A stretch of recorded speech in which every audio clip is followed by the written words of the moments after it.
How's it going, everybody? And welcome to episode 242 of Master My Garden podcast. Now, this week's episode, we're looking at the topic of autumn planting spring flowering bulbs. And it's a topic that we've covered several times, but as always on the podcast, the episode tries to be, each episode is aimed to be sort of topical to what you can do at this time of the year.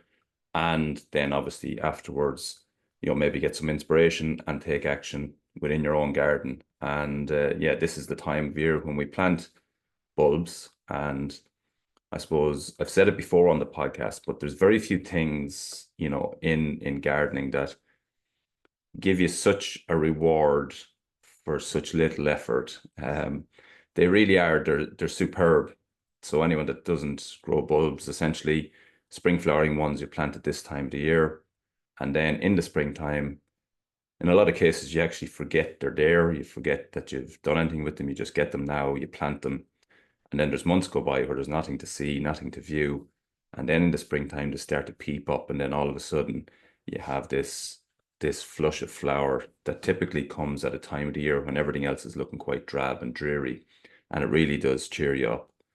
But in most cases, it's such little effort. You just plant the bulbs and then they do their thing over the winter time, and then they pop up and stick their head up in the springtime, and then they flower. And as I say, they give that flower at the time of the year when there's not much else going on in terms of color. So in terms of, bang for your buck, there's very, very few things that will give as big of as big a boost as spring flowering bulbs will. The fact that a lot of them will naturalize and multiply is another huge advantage. So you plant your snowdrops, for example, in your lawn. You plant in, little clusters of 4 or 5 bulbs, and over time they will increase and increase. So your 5 becomes 10, your 10 becomes 15, and over time you're able to separate them and move them to other parts of the garden. So again, they're they're increasing all the time and naturalizing and multiplying, and you're getting more and more joy and more benefit from it. So it's, it really is it's a hugely beneficial job at this time of the year, or way of adding color to your spring garden with little or no work, as I said, this time of the year. And what are those bulbs? We're talking about alliums, for example, anemones, crocus, narcissi, tulips, Fritillaria, Muscaris, Camassias that I mentioned last week that I'm going to be putting into my wildflower meadow, and so many more. So it's those type of bulbs, and they're going to come in springtime with, as I said, this flower that you're going to be thrilled to see at that time of the year. And going to cover it from a slightly different angle. So previously I've covered, on the podcast, I've covered bulbs, and, we've looked at them in terms of creating winter displays with bulbs, winter planters with bulbs, and that was one aspect of it. So previous episodes where I've covered it are episode 146, episode 193, particularly there too, that were specifically on bulbs. And then last year, a little bit late, but one that I think you should get back onto now is episode 199. It was with Dave and Jules from Esker Farm Daffodils. And they're specialist growers of bulbs in Ireland. And they have many kind of unusual and rare specialized varieties. So if you're interested in having sort of not the norm in your garden, or you want to build up a collection of different daffodils or whatever it may be, then that's the place to go to. And that episode was 199. It was a really super episode, but it actually landed or went live, I think, towards the end of October last year. And it was slightly late. I think their order book was closed at the time. And yes, so it probably, people maybe didn't get the advantage of that. But if you listen back to that, it's a great episode, and then get in contact as soon as possible. I know they're quite busy, and again, their order book could be getting near full, but if you check back with that episode, and then get in contact with Dave and Jules, you might be able to start, your collection or get some bulbs for this autumn period. But this week's episode, I'm going to chat about the bulbs generally, but I'm going to center it on a message that I got from a listener. And as I mentioned on the podcast a few weeks ago, don't always know who's listening, don't always know where you're listening, and don't know your name, don't know much about you. And I asked and requested that people get in touch, and I've had so many messages from various people pretty much around the world. There's somebody from Australia messaged last week. They're a constant listener to the podcast, which I was surprised that. I know that some people listen there, but somebody who's been listening for a long time from Australia. And the UK, a couple of listeners in the UK, in the US. And this week's question, I guess, came from a listener in Canada. And not certain on the name because it's not signed off within the message. I think the name is Eden Borden, and if I have that wrong, apologies for that. But it's a great question, and it goes. I've been listening. I've recently got back into gardening following retirement. I get a lot of info from gardening podcasts, including yours. I prefer the UK ones. And I'm not sure if you prefer the UK ones to my one, which is an Irish one, or you prefer the UK ones or this ones from this side of the world to the ones that you would typically hear in your part of the world in Canada. Um, but yeah, I know a lot of listeners in the US and in Canada, and they do like, that UK style gardening podcast. So, but mine is definitely Irish based, and yeah, I'm glad you're getting good info and you're happy with what you're hearing. But the question leads into then, I almost had total failure last year with forced bulbs, and I had one bloom out of 9 full pots of tulips. Any tips on forcing bulbs? And this comes from the area Prince Edward Island in Canada, Zone 5B. Now, Zone 5B, just here, I don't, I know which zone Ireland is in. Typically, it's 8A up to 10. Um, but we don't sort of use that zone system huge amount here. But I understand the way it works, and I understand that 5B would be a lot colder than anything we would have here.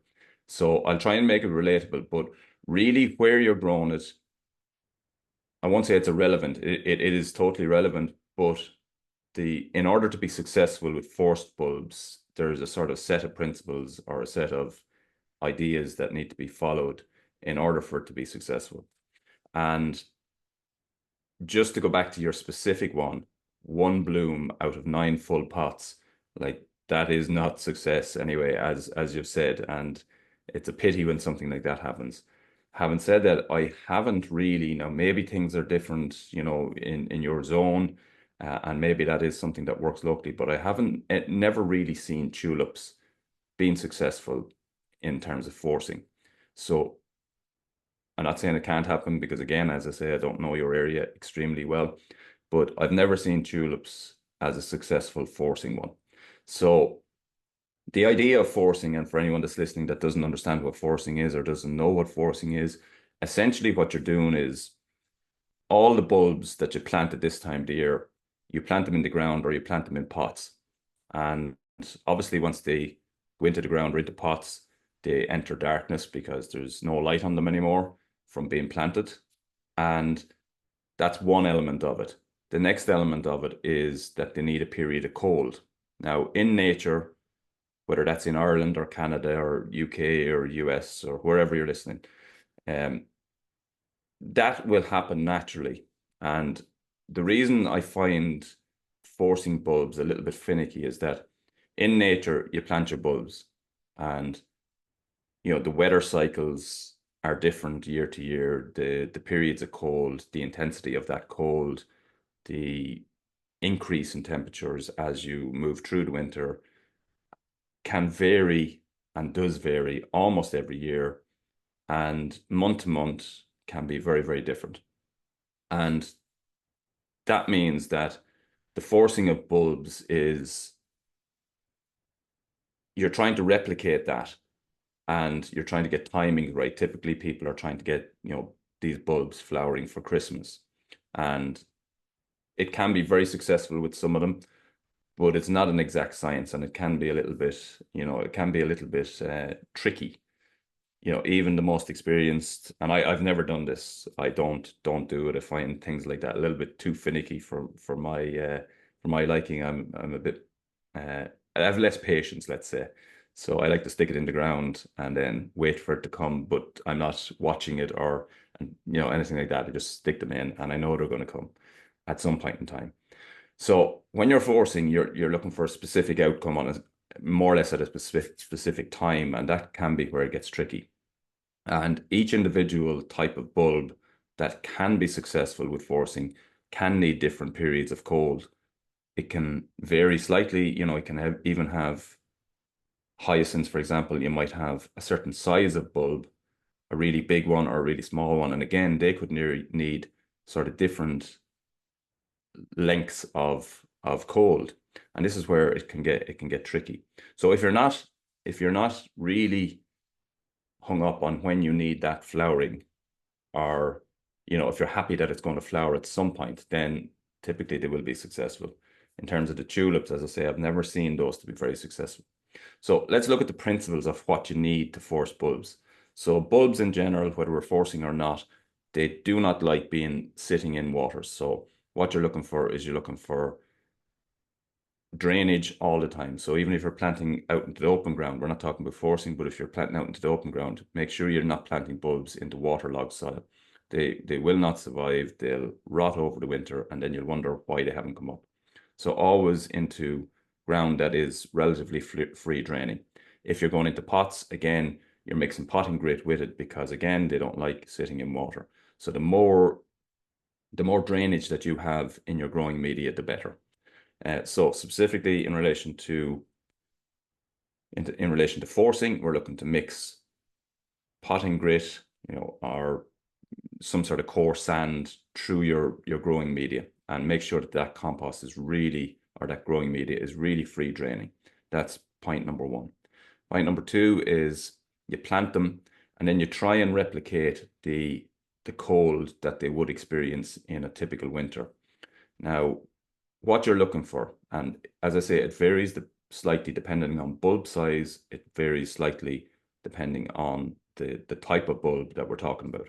So a general rule of thumb, and I understand you're in Canada, I talk in Celsius, so you'll have to do your little conversions, but you're looking for a period of cold which is 2 to 8 degrees Celsius, and you're looking for that anything from sort of 8 weeks to 10 weeks, and that's kind of the time frames.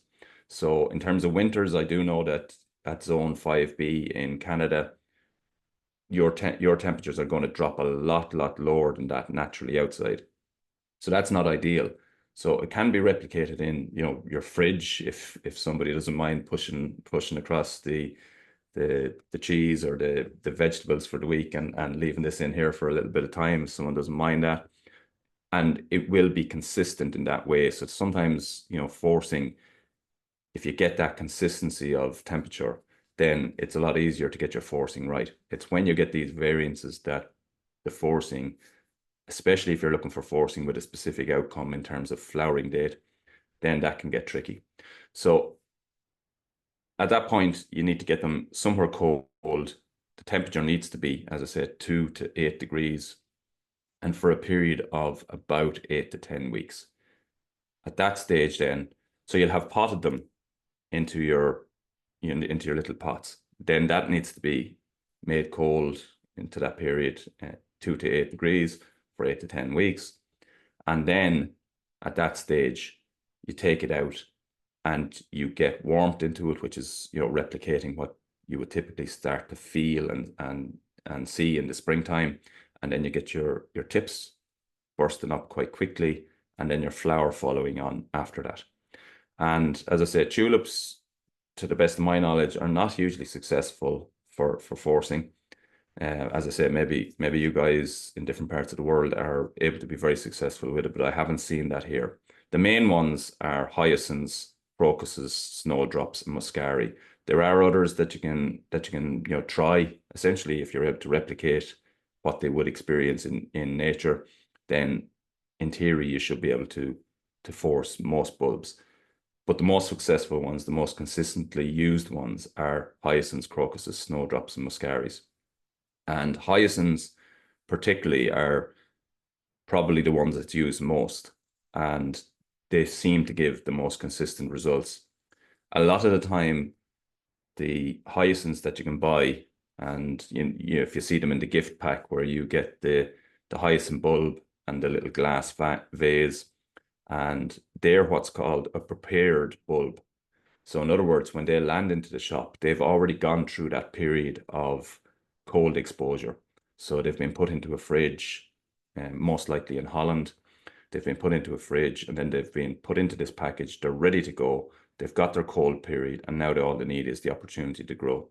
So you fill your little vase with water, you sit your hyacinth bulb up on top. The roots get down into the water, so now it's getting its water, but the bulb, remember, is not sitting in the water. It's just the roots are able to drink from there. And then that pushes up the leaf growth initially and then the flower growth. And that's forcing with a prepared bulb, and you don't need the same time period for that. If you want to replicate that at home yourself, you can of course just get the hyacinth bulb, for example, get the biggest ones that you can possibly get, put them into your fridge. They don't need to be potted initially, and then you can do that with your glass vase again. So that's one way of doing it.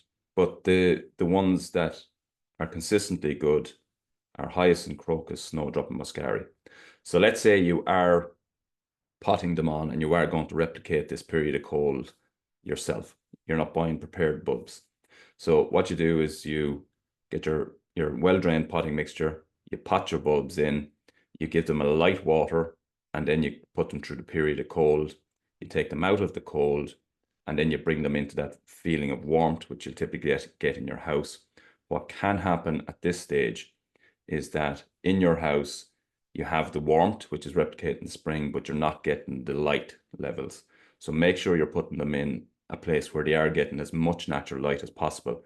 If not, you can use, grow lights. If that's, if you're very restricted on the light, you'll have to use something like a grow light, because they will need light as they start to grow. Because as I said, what you're trying to do is replicate nature. So you're doing that with the cold initially in your fridge, possibly, and then you're looking to increase the temperatures, which you'll have in your house. But the light levels that you will typically start to find that in springtime, you need to replicate those as well. And that's how you will be successful. The big key is drainage. And with tulips particularly, if they have had, a long period where they're sitting in sort of waterlogged or really heavy, damp growing media, then chances are that could be the reason why your 9 pots last year only produced 1 bloom.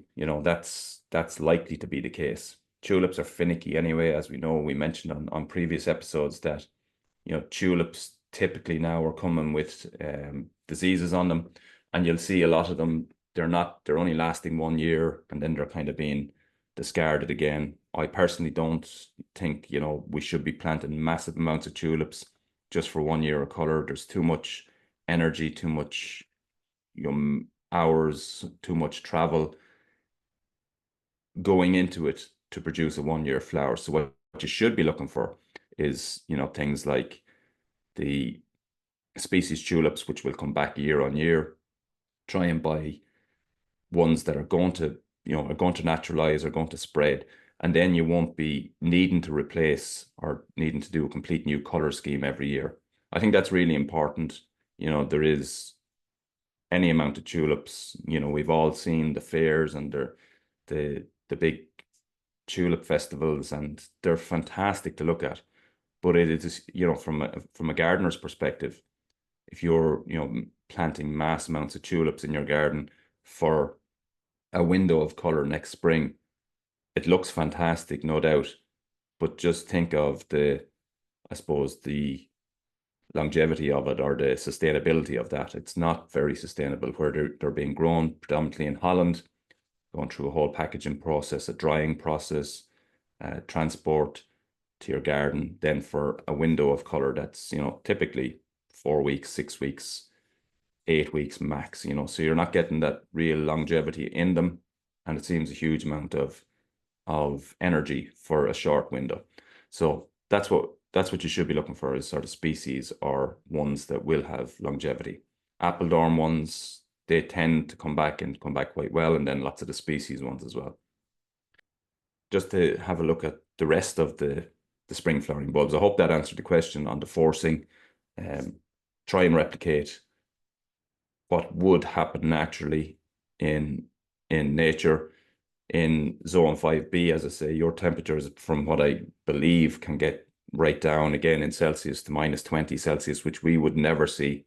So in Celsius terms, you're looking for something 2 to 8 for a period of 8 weeks, 10 weeks, thereabouts. And that should help you be successful with them this year. I would try hyacinths. They're typically the ones that are most successful. Crocuses, snowdrops, muscari as well, other good ones. Then on top of that, for the rest of us, at this time of the year, we're looking at planting alliums. They're fantastic, great big purple heads and white heads on them next spring. They will last a lot of the time, so you'll get more than 1 year out of them. And things like anemones, really good, multiply, naturalize quite well. Snowdrops, there's so many varieties of snowdrops, so many good ones out there. There's they're all naturalizing, so they're all going to multiply. There's thousands upon thousands of them. There's snowdrop festivals every spring, and we see every year that a snowdrop bulb sells for some phenomenal amount of money somewhere in the world, and there is huge collectors of them now. Personally, I just love them in lawns, planted en masse, naturalizing. Not so interested personally in the collecting of them. Individual varieties are beautiful, but that's just not me personally. But it is there's a huge amount of varieties out there, a huge amount of really nice varieties out there. Narcissi, again, your daffodils, one of the main flowers of the spring. Really good planted en masse. But again, if you're looking for something a bit special, something with a different flower, the likes of Esker Farms, just have a look at their brochure or catalogue, and you'll see unusual ones there, and ones that are a bit special. Other ones then, Fritillarias, Muscaris, as I mentioned, crocuses, Camassias, and all of those can be planted at this time of the year to give you that huge benefit next spring. And something that, there's no doubt at that time of the year, there's a need for color, and we can get it through some, different plants, the likes of hellebores and so on. But there really isn't anything that gives the impact that bulbs give at that time of the year. And there's definitely nothing that gives it for as little an effort. You just stick the bulbs in the ground, make sure they're not waterlogged, and hey presto, next spring, here we go, all the flower. And with careful timings, a lot of them now, you can have flower from December, late December, right through to the end of April and into early May. And that's a phenomenal period, and it gets you through that, those dreary days of the early part of the year. January, February, March, April can be a mass with color from bulbs that you plant at this time of the year. In very simple terms, as we mentioned last year, putting them into little containers and slipping those containers in and out of an outer pot, so staging. So you might start off with your crocuses and your snowdrops, then you're moving into your narcissi, and then finally into your tulips, and everything else in between. And you can get up to 3 months of flower from just a variety of bulbs. We talked before about the lasagna planting, which again can be done. Means you're planting several layers of different bulbs, different flowering periods within the same container, and then that container can sit on your patio at your front door and continue to give color over a long period of time. So lasagna planting is a great way to do it. Staging, I find a little bit nicer, in that you'll pop in your daffodils, you'll give them their period, then you'll take out the pot, you'll pop in your tulips next, and they're already ready to flower. And it's just a kind of way of staging it, and it gives you it gives you that huge color and that change in color over the periods at the start of the year. So I hope that question, around the forcing, I hope I helped there. It is a tricky one. It's a finicky one. It's definitely something that's, you'll see people with, the likes of Narcissi, paper whites, particularly really good, nice scent off them. It's easy to force them. Hyacinths, great color, look really good, and you can get them around the Christmas time as well, which looks great. And there's loads of them that are really successful. As I said, it's not something that I've done a lot of, I've done it all actually, because I'm not that patient of a person, but they are, I can understand why people would love to have those and force them for earlier flower. And it is. So I hope I answered the question for you anyway.